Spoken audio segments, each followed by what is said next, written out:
Bueno, buenas tardes a todos. Muchísimas gracias por dedicar un hueco a este evento y a escucharme hoy. Ya tenemos ahí la presentación. Bueno, yo soy Juan Maramburu, soy director general y fundador de Keepler. Keepler es una compañía de servicios profesionales, pero que está especializada en desarrollar aplicaciones de datos a medida que integran inteligencia dentro de los procesos de nuestros clientes, ¿no? En un enfoque de hiperautomatización. Llevamos ya muchos años desplegando este tipo de soluciones en grandes clientes IBEX y clientes que tienen mucha complejidad en cuanto a datos, también clientes pequeños más ágiles. Y bueno, quería destilar 8 puntos que considero que se han tocado algunos en este panel, pero que considero que son relevantes de cara a tener éxito y pasar de la experimentación con inteligencia artificial a realmente el éxito, el escalado en el uso de la inteligencia artificial. Y voy a empezar por un tema personal que os quería comentar, ¿vale? Este es mi abuelo. Mi abuelo era compositor y organista en Vitoria. Era organista de la Iglesia de la Virgen Blanca, no sé si conocéis Vitoria, muy bonita. Y era un gran músico, ¿no? Componía música sobre todo sacra y bueno, allí pues era bastante famoso, hasta se le puso una calle y todo, ¿no? Mi familia alrededor de mi abuelo, obviamente, todos súper musicales, con la guitarra, con el piano, con no sé qué.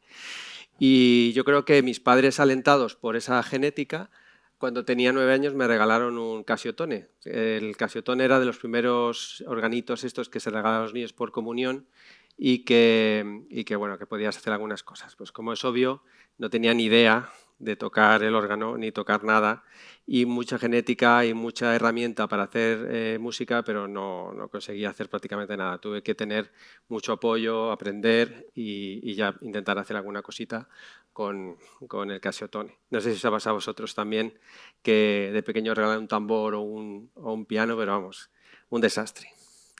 Entonces, realmente la inteligencia artificial es una herramienta fantástica, la tenemos a disposición de todos nosotros en nuestras empresas y es la típica tecnología más algoritmia, que está ahí y que cuando la tenemos delante en muchas ocasiones no somos capaces de utilizarla adecuadamente, ¿no? Como yo con el Casiotone.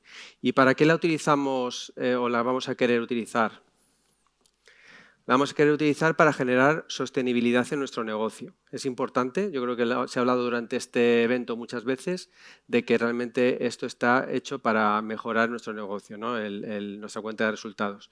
A mí me gusta mucho expresar la sostenibilidad de los negocios con lo que se llama el flywheel, ¿no? El flywheel de Amazon, que fue de los primeros, Jeff Bezos lo diseñó de tal manera que hiciera que Amazon, la tienda de Amazon fuera sostenible, es este de aquí, ¿no? Fundamentalmente lo que dice es que van a tener el máximo nivel de surtido de productos para que tengan mucha más gente, mucho más tráfico y mucho más usuarios. Y a su vez van a implementar ahorros de coste para que sean muchísimo más rentables y mucho más competitivos, ¿no? Por lo cual generan esa sostenibilidad. En el ámbito de los datos pasa exactamente igual. Realmente el disponer de datos te permite hacer mejores algoritmos que a su vez permite tener más clientes, que a su vez te proporcionan más datos que te permiten hacer mejores algoritmos, ¿no? Y eso también alrededor de los costes. Te permite tener una eficiencia operativa mayor, por lo cual te permite tener un margen mejorado, con lo cual puedes invertir en aportar más valor a tus clientes. Tienes más clientes, tienes más datos, haces mejores algoritmos y entras en el círculo virtuoso de los datos. Y diréis, bueno, pues esto parece fácil, ¿no? Pero realmente no lo es. Como podéis haber visto en el anterior panel, hay bastantes retos. En cualquier caso, ¿cuál es el nirvana? ¿A dónde queremos llegar realmente cuando implementamos inteligencia artificial en nuestras empresas? Queremos llegar fundamentalmente, y resumiéndolo mucho, a 3 cosas. A tener los perfiles, las personas apropiadas para trabajar con los datos, personas que tengan un dominio funcional, pero también experiencia analítica y, por qué no, cierta experiencia técnica. Queremos tener las plataformas que sustenten el proceso de toda esa información y que además la automaticen, de tal manera que tampoco cada proyecto que hagamos no se convierta luego en algo, una rémora que tengamos que ir manteniendo, sino que todo esté automatizado. Y finalmente queremos aplicar eso en nuestro negocio. Queremos realmente impactar en la automatización y en la mejora de nuestro negocio. Entonces, para mí ese es el nirvana, ¿no? a lo que las empresas, a nuestros clientes y nosotros mismos aspiramos. Pero los retos, hemos hablado yo creo que en estas horas de muchos desafíos, muchos retos. Yo aquí he puesto 3 retos relativamente técnicos y abajo una coletilla que es posiblemente lo más gordo de todo, ¿no? Los 3 retos técnicos es, oye, pues necesito, una vez despliegue inteligencia artificial, pues escalar. En caso de que tenga muchos clientes, pues a lo mejor pues necesito tener más capacidad para servirles. También necesito tener una riqueza desde el punto de vista de herramientas suficiente para que mis científicos de datos y mis usuarios sean capaces de acceder a la información con sus propios conocimientos de esas tecnologías, ¿no? Habrá gente que sea capaz de dominar una librería y utilizar Python para configurarla, y habrá otras personas que cojan y muevan cajas, ¿no? Y sea hasta donde quieran llegar, hasta donde puedan llegar. Entonces, estas son un poco este tipo de retos más bien técnicos. Y hay un reto que es más funcional, más organizativo, que es el disponer realmente de casos de uso y de una organización preparada para utilizar los datos. Entonces, voy a ir desgranando un poco cada una de estas 8... bueno, hay una animación, pero no está saliendo, perdonadme. Cada una de estas 8... digamos, no iniciativas, sino puntos en donde una compañía debe trabajar o debe trabajar en resolverlos de cara a que pueda escalar el uso de inteligencia artificial. Y esto voy a intentar dar pinceladas de experiencias nuestras con clientes, en donde a veces se ha hecho bien, a veces se ha hecho regular, y un poco daros ideas, ¿no? En primer lugar, la infraestructura. En Keepler trabajamos solamente con nube pública, así que no os voy a decir otra cosa que la nube pública es fantástica. Pero bueno, para daros una única razón por la cual deberíais todos considerar el uso de nube pública para el tratamiento de los datos, estos señores de nube pública, AWS, Microsoft y Google, que son las 3 plataformas con las que nosotros trabajamos, invierten pues, cerca de 90 millones de dólares al año en investigación y desarrollo, por lo cual las soluciones, los servicios, los componentes con los que te puedes dotar desde el punto de vista de procesamiento de información y desde el punto de vista de inteligencia artificial, pues son future proof. O sea, estos señores realmente yo creo que van por delante, ¿no? de muchos ámbitos en el mercado, o a una velocidad que es superior a la que otros que no tienen este dinero pues pueden implementar. Luego, el segundo punto es el que para este tipo de proyectos o este tipo de iniciativas de datos hay que poner a personas diferentes de las que tenemos en nuestro ámbito más core. ¿Por qué? Porque claramente, y se ha hablado también en estos días, durante el día de hoy quiero decir, claramente tenemos que dedicar gente especializada a este tipo de plataformas, ¿no? Son plataformas pues, como Spark o plataformas especializadas en el uso de datos que requieren personas especializadas. Nosotros, por ejemplo, en el ámbito de la especialización y de los recursos técnicos, trabajamos con compañías que tienen diferentes enfoques de uso, ¿no? de sus equipos analíticos. Son compañías a veces que tienen pool de personas que son científicos de datos y que trabajan en diferentes proyectos y que arbitran mucho al final el proyecto al que pueden dedicarse, como por ejemplo se ha explicado antes en Air Europa, un centro de excelencia. O tenemos clientes, por ejemplo, como una empresa de telecomunicaciones para la que trabajamos, donde esos científicos de datos siempre están embebidos en áreas específicas de negocio y están acelerando continuamente la implementación de casos de uso, siendo los propios áreas de negocio los que regulan realmente cuándo y cómo se hacen los proyectos de analítica. Luego, el punto de los hilos, que ya hemos hablado, se ha hablado bastante durante estas sesiones, pero también yo creo que enfocado desde el punto de vista no solamente de los hilos de datos, sino de los hilos organizativos. Una experiencia que también tenemos en una gran compañía petrolera es el que un poco a nivel presupuestario, ¿no? Cuando se definen diferentes presupuestos para diferentes departamentos, iniciativas de tipo de datos, en muchas ocasiones hay poca reutilización, porque hay silos, aunque sean silos de dinero entre diferentes departamentos que evitan que se reutilicen cosas que se han hecho para otro proyecto. El típico, no, yo he pagado esto, a mí que no me lo quiten y se lo den a otro. Y finalmente, bueno, en esta parte, los hilos de datos entendidos desde el punto de vista de las transmisiones de datos de un lado a otro. Para mí, cuando un dato sale de la operacional es como cuando un coche sale del concesionario, pierde valor inmediatamente.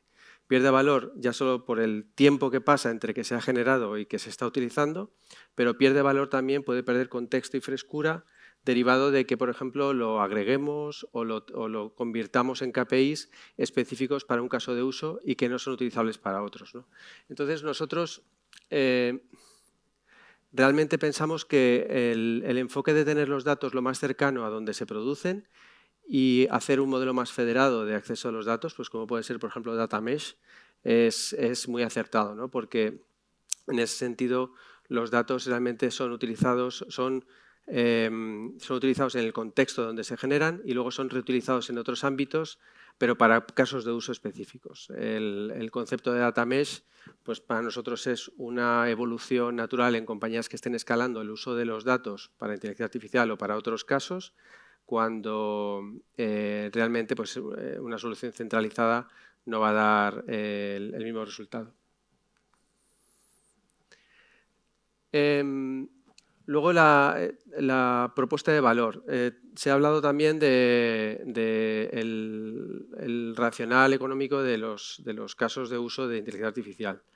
Yo creo que hay muchísimo gut feeling en la decisión de cuándo se lanza un caso o cuándo no se lanza un caso. En muchísimas compañías realmente les es muy complicado analizar realmente el valor que va a aportar un caso de uso u otro. Hay muchas ocasiones, incluso creo yo, que se sacan casos de uso meramente por salir en prensa o por hacer ruido, ¿no? en el mercado. Pero en cualquier caso, yo creo que hay que plantearse objetivos, pero hay que pensar que los datos el trabajar con datos, explorar los datos es algo experimental, es algo que es iterativo. En nuestra experiencia, realmente, las compañías que triunfan son aquellas que fallan rápido y que pasan a otro punto determinado, a otro objetivo. Entonces, la recomendación que nosotros hacemos aquí, incluso dentro de compañías que tienen pool de proyectos que están empezando y en los que quieren avanzar, es que realmente se hagan enfoques iterativos incrementales y que realmente se explore el dato, se identifique un pool de datos limitado, se haga una prueba de concepto, se extraiga conocimiento y se tomen decisiones basadas en ese tipo de proceso, ¿no? El modelo de gobierno de inteligencia artificial, pues igual, el modelo de gobierno de datos en las compañías va a depender mucho del modelo organizativo de las compañías, ¿no? Hay compañías que están muy reguladas, que requieren que la toma de decisiones sea muy centralizada, y compañías que, porque lo están menos o porque requieren más velocidad, pues pueden delegar en áreas de negocio la toma de decisiones e incluso el que vayan pues, directamente, que sean independientes, ¿no? Pues es el trade-off, ¿no?, entre velocidad y control. Como os digo, depende de las compañías. Nosotros, por ejemplo, trabajamos en compañías y hemos tenido experiencias de hacer productos de datos, integrarlos en producción y de repente que venga un área central de seguridad y diga, tengo que hacer una auditoría de seguridad, y que empiecen a salir requisitos de seguridad en ese momento, ¿no? Eso no puede ser. Yo creo que hay una serie de mínimos desde el punto de vista de seguridad en el diseño, privacidad en el diseño, el control, en el caso de la nube, del uso de la nube, el control de cómo se utiliza la nube, qué servicios se usan, guardarraíles. Todo eso tiene que estar automatizado y tiene que estar centralizado. Centralizado desde un punto de vista de la definición, implementado centralizadamente, pero luego provisto a las diferentes áreas para que puedan trabajar con esos guardarraíles que se hayan definido. En clientes nuestros, por ejemplo, en una gran petrolera en la que llevamos trabajando bastantes años, se definieron múltiples tracks de trabajo en analítica para intentar incrementar el valor de la compañía basada en los datos y en los algoritmos. que se logró hacer realmente, y se contrató pues, a una tonelada de consultores de diferentes ámbitos, diferentes compañías, y como comprenderéis, también trabajando sobre nube y sobre datos, los mismos datos a veces, ¿no? Entonces, había que montar componentes que permitieran un gobierno, ¿no? Un gobierno mínimo del acceso a los datos y, como os he comentado, seguridad y privacidad. Y es lo que hicimos, ¿no? Desde el principio, y entonces evitamos todos los problemas de seguridad, privacidad y, como os he comentado, las auditorías de último momento de seguridad o legales que acaban fastidiando una iniciativa de este tipo, ¿no? O parándola. El talento, ¿qué deciros de esto? O sea, todos lo sufrimos, el acceso a talento que nos permita realmente utilizar los datos de una manera adecuada. Aquí os he puesto una estadística, pero seguro que vosotros lo sufre en vuestras empresas. Desde mi punto de vista, el problema del talento, sobre todo en las compañías que están empezando a utilizar el ámbito analítico, es justamente que los planes de carrera, el desarrollo de carrera de las personas en las nuevas tecnologías, pues en el ámbito de, yo qué sé, de científicos de datos, etcétera, todavía yo creo que no está bien definido en muchos sitios, ¿no?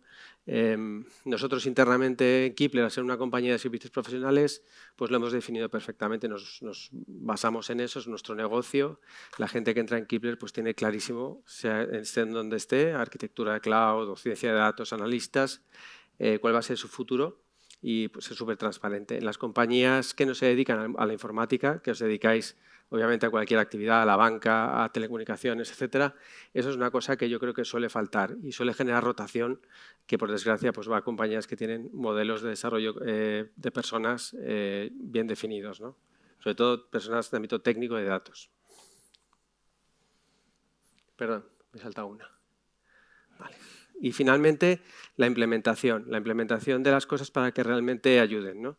Ayuden desde un punto de vista de negocio. Por ejemplo, en el ámbito de hiperautomatización, pues un cliente nuestro, que es una gran aseguradora, pues está utilizando la nube, los datos, y datos desestructurados en este caso, para automatizar la clasificación de correos electrónicos y acelerar el tratamiento pues, de los correos de incidencias, ¿no? de siniestros.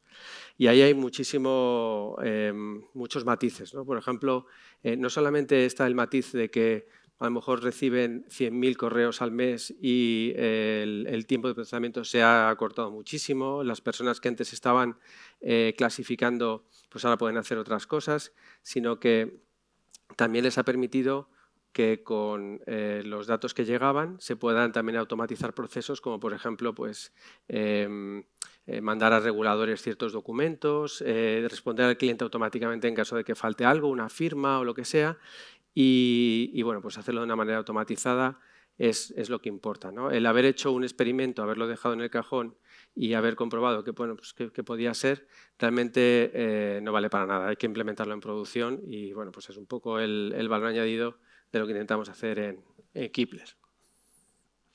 Así que bueno, yo creo que tenemos un piano, ya no es el Casiotone de cuando tenía 9 años, es un pedazo piano de cola fantástico, ya con la nube, con inteligencia artificial, con las librerías que tenemos hoy en día, realmente se puede hacer muchísimas cosas, pero yo creo que hay una serie de componentes alrededor de la tecnología que son básicos y que hay que tener y que son los que os he intentado comentar hoy y, bueno, pues sobre todo espero que eso evite que tengamos esas cajas negras en nuestras compañías, las típicas nichos, experimentos que hemos hecho, sino que tengamos realmente un escalado en el uso de inteligencia artificial. Y bueno, pues nada más por mi parte, pues muchísimas gracias. Si hay alguna pregunta, encantado.